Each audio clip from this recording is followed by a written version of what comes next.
Once you've saved $1 million in your portfolio, you start seriously thinking about retirement. And if you're single, there's some different considerations you're gonna have than if you were married. That's why in today's video, I'm gonna show you what your options are. If you're that single individual turning 60 years old with $1 million, what might you wanna be thinking about as you're preparing for your retirement? To help us walk through this today, we're actually gonna pull the cover back on a real 60-year-old's financial plan to see what planning scenarios we looked at, what strategies we looked at to help her determine if she could retire. So while the name and details have been changed, I want to introduce you to Lori here. Lori is 60 years old, as you can see, and here's a general overview of her net worth today. She has some assets just in the bank, but this is just checking and savings accounts. She has about $1 million in her investments. You can see between her 401k at work, a rollover IRA from a previous job. She'd inherited a couple years ago about $180,000 that she has here in investments. She has her own investment account of about $95,000, and then she has a Roth IRA of $52,000. In addition to that, Lori has her home, and Lori lives in California, and this is worth mentioning. And not only does she live in California, but she lives in a condo that has some very high HOA fees. This is the combined amount, this $9,000 here, between HOA fees and homeowner's insurance. But her HOA fees are a little over $500 per month, and that's a pretty big expense that Lori has. So keep that in mind because we're going to come back to that in just a little bit. But she has her home, which is paid off, and that's in addition to the assets that she has here. Now let's take a look at the goals that Lori has. Lori's 60 years old today. She's a tax manager for her firm, and she's getting pretty burned out from work.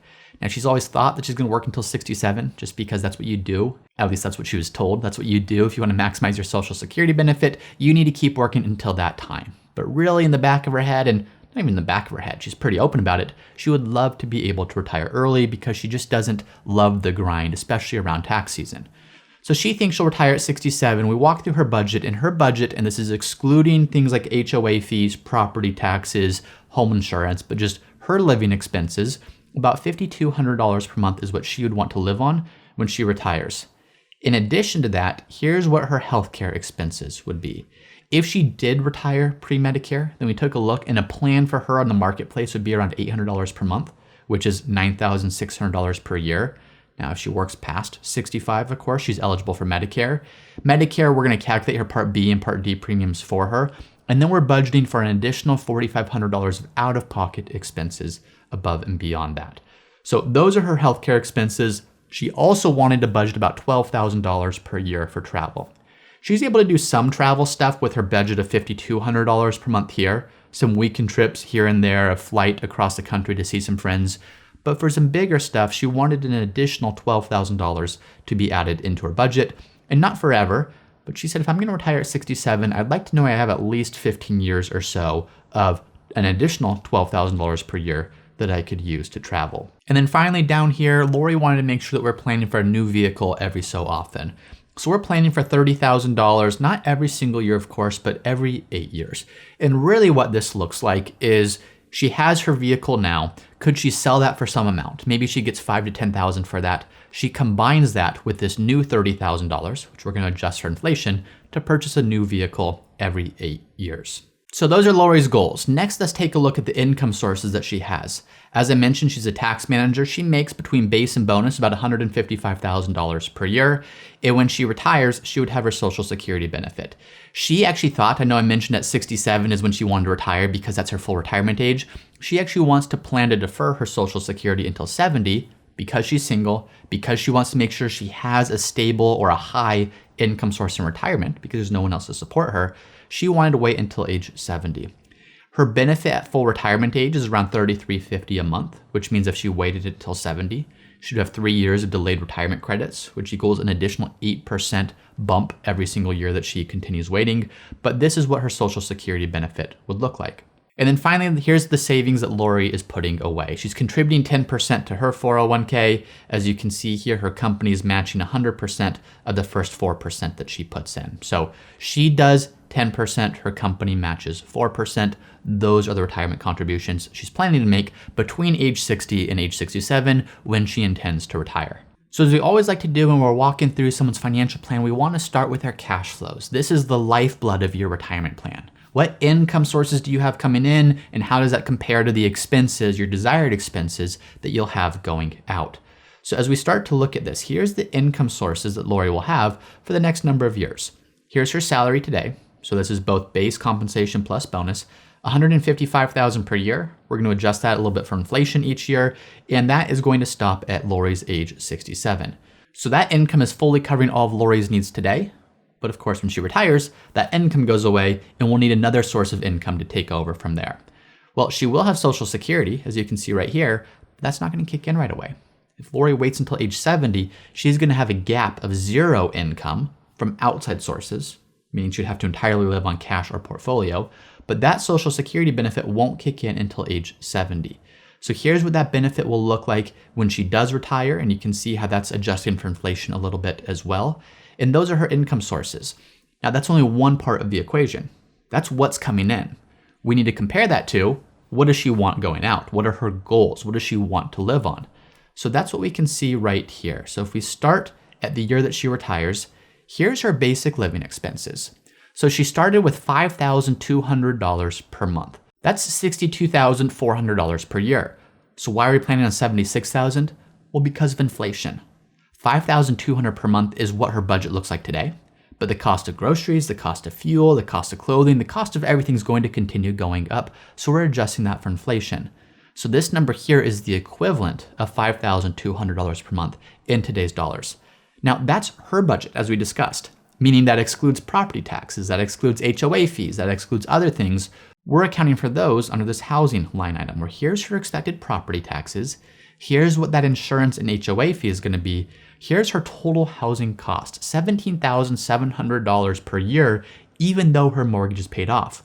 As we mentioned, that was one of the big expenses for her. She has no mortgage, but she's still paying a pretty significant amount to continue living in her condo. And then finally, what we have next is healthcare. So here's what we expect Lori's healthcare premiums to be, both her Part B and Part D premium, which we're helping to calculate for her based upon her modified adjusted gross income, and then other income as well, or other expenses as well, I should say. This is the out-of-pocket cost that we're planning for above and beyond that. So these are the expenses we're planning for, and that's not quite it. The final thing that we have to look at is her other goals. These are things like a new car purchase every 8 years or so. This is things like travel for the first 15 years of retirement. And so we project these out separately, and we do this separately because these aren't expenses that are going to happen every year. So we don't want to just lump them in with her $5,200 per month. That's going to be an expense indefinitely. We'll plan for these separately. And you can see what the total of those looks like. So as we go back here, as we go back to the first year of Lori's retirement, age 67, or her projected retirement, here's her total expenses. When we look at her basic living expenses, plus housing, plus healthcare, here's the additional goals. So buying a car in this year, plus travel. Here's her expected tax payment. Now you'll see that the tax payment jumps up pretty significantly between 71 and 72. That's not because she's all of a sudden required to take her required distribution that year. That doesn't happen until her age 75. You can see taxes jumping up quite a bit there as well. The taxes are projected to be quite low the first several years because she'd be living on her brokerage assets, living maybe on some of those inheritance funds. And so because of that, now this is before we do any tax strategy, so she'd probably doing things like Roth conversions, other things like that. But if she just lived on her brokerage account in those first few years, her tax bill would be quite low. Now, the reality, like I said, is we would be doing some tax strategy to take advantage of these low income tax years to prepare her better for the long term. But for this initial projection, before we talk about tax strategy, that's why this number looks the way it does. So if we look at the total outflows each year, this is the combination of her basic expenses plus goals plus taxes. We need to compare total outflows, or in other words, Lori's total expenses, to any income sources she'll have that year. Well, as we already mentioned, she won't have any outside income for the first 3 years because Social Security doesn't kick in until age 70. So what does that mean? Well, this net flows column, this says, Lori, here's how much we expect you'll have to take from your portfolio that year to be able to pay taxes, buy your car and fund travel, pay health insurance, pay to live in your home, and then have the equivalent of $5,200 per month in today's dollars left over. So this is where we want to go to first. The reason we look at this cash flows page is it tells us, what does your portfolio need to do? What do we need to expect of your portfolio, not in terms of necessarily growth rates, but just what it needs to be able to support for you so that you can fund the desired lifestyle. So now that we have an expectation, or at least a general assumption of what Lori's portfolio might need to generate in income, well, our next question is, how big will Lori's portfolio be? at retirement. Now you have to make some assumptions about what type of growth rate will Lori get. Now this is in no way intended to be a prediction of what Lori's actually going to get, but we do need to assume something as we're assuming expenses and income and all that stuff. So we're assuming about a 6.5%, really 6.7% growth rate between now and retirement for Lori, based upon the mix of investments that she has, the asset classes that she owns, and then a growth rate of about 6% when she's actually retired. Again, not saying that she's going to get that, but that's the starting point of what we're looking at here. So if this is Lori's investment balance today, if this is what she's going to be investing to her 401k, here's how much her employer's matching. Here's a portfolio return, assuming she got that consistent rate of return, which we are very clear with her. You're not going to get this 6.5%, 6.7% to be precise every single year, but this is what the projection is going to show. Well, here's what your balance might look like as we start to move closer and closer to retirement. So Lori, by the time that you might retire, under these assumptions, which again are just assumptions, you might have around 1.8 million or so in your portfolio. So if we go back to this page and say, here's how much you need to take out of your portfolio, we now know what the responsibility of the portfolio is in terms of the income it needs to create. We also now at least have a guess, an educated guess about what that portfolio might look like. Let's see, what does that represent as a withdrawal rate? Here's what that looks like right here. So taking those projected withdrawals, dividing that by the projected portfolio value every single year, what we could show Lori is, Lori, look, the first couple years, you're going to be taking 8.3% most likely from your portfolio that first year, then 6.7, 6.8% following years. Then it's going to drop a little bit into the high threes, high to mid threes. Then it's going to jump up a bit to mid to high sixes. The reason for that is taxes go up once you're done spending down your brokerage accounts. You're now living fully on your IRA assets, and also Social Security has kicked in. So at first glance, and this is what we told Lori, we're not totally comfortable with some of these withdrawal rates. Spending 8.3% or high sixes, it's not necessarily what we would consider a sustainable withdrawal rate. Ideally, you want to look for something, this depends totally on how your portfolio is invested, but maybe in that 4 to 5% range or lower. That might give you a little bit more confidence that the amount that you're pulling out of your portfolio is sustainable for a much longer period of time. So not saying it's impossible, but as we're starting to look at this, we told Lori this is probably not totally sustainable. In fact, if we look at your overview, this is what your portfolio overview is expected to look like. Here's your portfolio today, based upon your age today. You're saving and growing, you're saving and growing. Here you are at age 66, right on the cusp of retirement. You have about 1.8 million in your portfolio under these assumptions. Well, you start to spend that and you start to spend that down, and at first glance, this looks great. Hey, Lori, you're expected to make it to age 92, and you still have a little bit of money left over. Now, not a ton left over, which in a perfect world, maybe we spend that down to our last dollar, but the reality is we don't live in a perfect world. We don't know how long our life expectancy is going to be. We don't know what kind of terrible markets are going to come into play later on in our retirement. We don't know what unexpected expenses are going to show up. So we do need to have a little bit of a buffer. And one way that we test this is saying, Lori, this is what your plan looks like. This is what your portfolio looks like if you got exactly called that 6% per year growth every single year. The next thing we told Lori is we can almost guarantee you you're not going to get 6% every single year. Even if you average that over the course of your retirement, you're going to have some years where your growth rate is much higher. You're going to have some years where your growth rate is much lower. So what does this look like if we assume that long-term return, but we test 1,000 different scenarios in terms of the sequence that you get those returns in? What if you retire and have great markets? What if you retire and have horrible markets? And what do all these different combinations of potential sequences of return look like in terms of what's your probability of success? Well, Lori's probability of success was 42%. In other words, based upon these assumptions, 4 out of 10 times, Lori, you're probably going to be okay. And by okay, we mean get to the end of your life before running out of money. But we don't feel super confident about this number. For a number of reasons, we were targeting at least a 60% probability of success for Lori's case, and we wanted to look at alternatives. We wanted to know, what can we now begin doing? What tweaks to your plan can we make to start to increase your probability of success so we feel really confident about the plan that you have? Now, there's some simple solutions. The first thing we told Lori is we said, you could simply work longer. Now, I knew that wasn't going to resonate with her. She was already feeling pretty burned out at 60 and didn't know she could make it till 67. So saying, hey, Lori, what if you worked longer? What if you worked until 68, 69, 70? What does that do? Well, we could start playing around with this for her. We could start saying, hey, 1 extra year of work has a pretty significant impact. Your probability of success is now closer to 53%. What if we change this to working 2 additional years to age 69 instead of age 67? What does that do?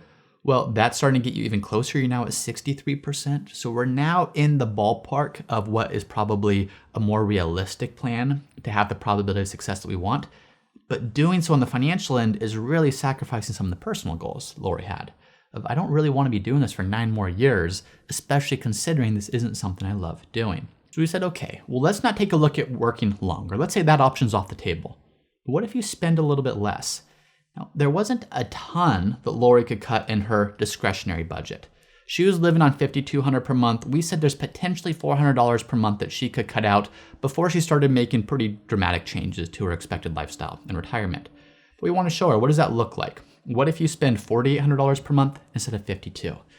Still wasn't really getting her to where she wanted to be. Only a 53% probability of success. We wanted that to be higher. She said, okay, what if you worked 1 extra year and cut some of your expenses? What does that look like? Well, now we're there, but again, she's working longer and taking a cut to her expected lifestyle. So this is where we started looking at some alternative options. As I mentioned, Lori lives in California and she's in a condo with some pretty high HOA fees. Now, she really likes where she lives, but the reality is when we looked at her big picture expenses and big picture plan, a lot of these expenses came down to her tax payment and to HOA fees. So we said, is there a way to, without cutting any of your discretionary expenses out, without telling you to work longer, what if we simply cut out some of those taxes? What if we simply cut out some of those HOA fees? Well, Lori had already been considering this, and we started looking at what if you moved to a different state? What if you moved somewhere with a lower cost of living? So if we reset this for Lori, going back to the base case assumptions, if you work till 67, live on $5,200 per month, we see that she has a probability of success that we don't feel totally comfortable telling her is acceptable for her financial plan right now. She has been looking at a state, and specifically, she's been looking at Florida. And if she moved to Florida, it would be kind of a lateral move. In terms of the value of the home that she has here in California, she could buy a home for a similar value. The benefits would be she wouldn't have any state income tax, and her HOA fees would go down considerably. So it cuts out some of her expenses, but it's a lateral move in terms of the actual price of the home that she'd be purchasing. She's also looking at Nevada, at an area just outside of Las Vegas. Now, the benefits of Nevada to her was, number 1, no income taxes as well. Number 2, no HOA fees and much lower property taxes. But really even number 3, she'd still be close to a lot of our friends here in California. A very quick flight or quick drive if she chose to come back more frequently. So let's take a look at the impact that moving to either of these locations would have on Lori's plan. The first thing we showed her is, what if you moved to Florida? So again, taking the equity value in your home, just transferring that to a home in Florida. So after broker fees, you could just take that, buy a new home, not have any cash left over, and not have any cash you'd have to put into that next down payment. Well, if she did that, you can see all of a sudden that alone increased her probability of success much closer to our target. If you go back to the comparison, you can see how much extra that's projected to put into her pocket over the course of her retirement. And that's simply because we've cut out the California state income taxes that she otherwise would have paid. And number 2, we've also cut out her really high HOA fees that she's currently paying. So right off the bat, that was very attractive to Lori. If, okay, Florida's very much on the table. If that means I don't have to work longer, that means I don't have to sacrifice lifestyle, that was something that she was very interested in. The next thing we looked at was, well, what would happen if this was moving to Nevada?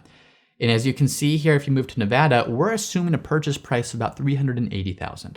So in this example, not only is she moving, but if she sells her home today, she's gonna have a few $100,000 of equity that she could then invest, because her home in California would sell for a lot more than the new home would cost in Nevada.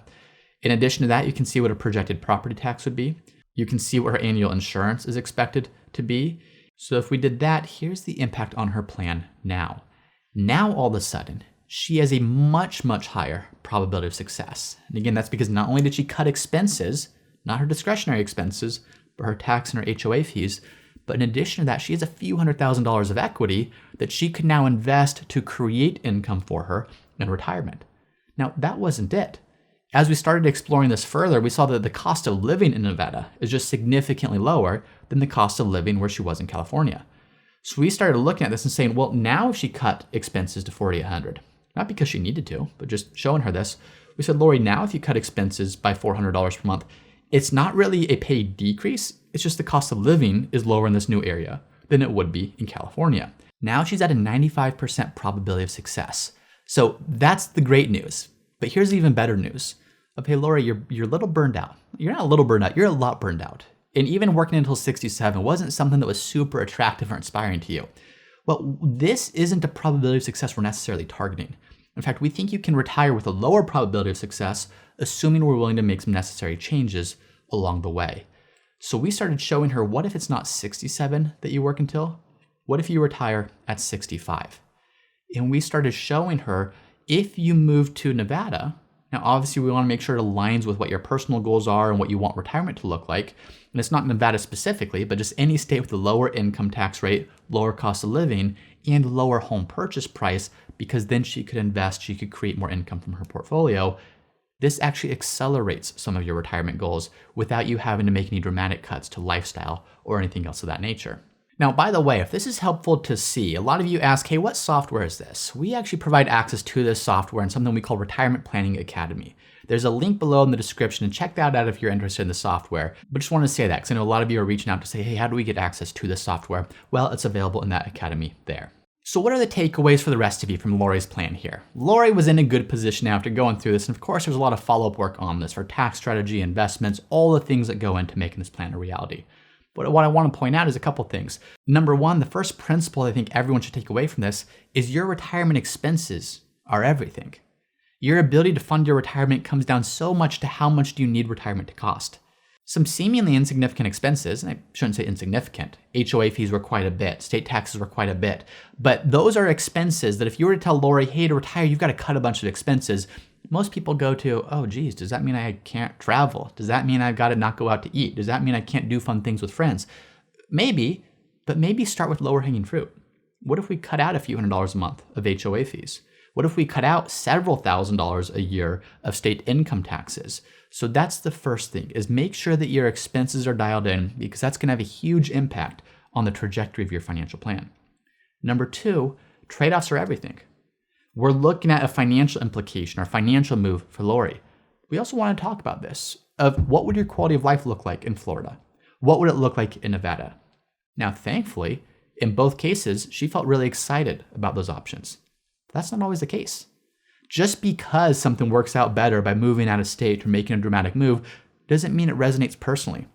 If Lori said, well, geez, now I'm moving away from my family, I'm moving away from my friends, I'm moving away from the beach, the things I love doing, well, maybe in that case, it doesn't make as much sense to move out of state, to move to a lower cost of living, if now all of a sudden, yes, financially it makes more sense, but she's away from everything that she loves.